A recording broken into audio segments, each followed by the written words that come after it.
বেশি পছন্দ করি, তাই একটা ছোট্ট করে অ্যাডভেঞ্চারও হয়ে গেল। আর ওই যে কালকের একটা ভিডিওর ক্যাপশনে দিয়েছিলাম যে কাজই ঘোরা আর ঘোরাই কাজ, ওই কাজের মধ্যে ঘোরা আর ঘোরার মধ্যে কাজ, এটাই আমাদের হয়ে যাচ্ছে। তো দারুণ জায়গাটা, আমি তোমাদেরকে আপডেট দিতে থাকবো, আরো ভিডিও আসবে, তো দেখতে থাকো।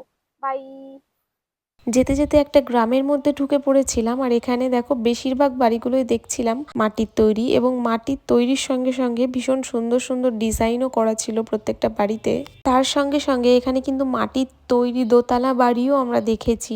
বাড়ির বাইরে বেরোলে আমরা কত কিছু এক্সপিরিয়েন্স করতে পারি। প্রথমেই ফাঁকা মাঠ, এবং তারপরে ঘন জঙ্গল, তারপরে ছোট্ট একটা গ্রাম। আমি বলবো প্রত্যেকটা মানুষের ঘোরা উচিত, বাড়ির বাইরে বেরোনো উচিত, না হলে বয়স হলে কিন্তু এই জিনিসগুলো আফসোস করবে। আমি অনেক ঘুরতে চাই, আমি পৃথিবীর কোণা কোণা সমস্ত কিছু দেখতে চাই। আমার মনে হয় এটাই জীবন। আমি জানি না আমার কথার সঙ্গে একমত সবাই হবে কিনা, একমত না হলেও আমি কিন্তু ঘুরবো। আমাকে কিন্তু কেউ আটকে রাখতে পারবে না। আমরা এখানে এসেছিলাম ঘুরতে, প্লাস তার সঙ্গে কিছু কাজে।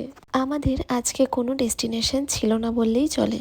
এই মুহূর্তে আমার সেই গানটার কথাই মনে পড়ছিল। গেস করো কোন গানটা। আর এই বেসুরো গলায় কিন্তু আর গিয়ে শোনালাম না, তোমরাই গেস করে বলো।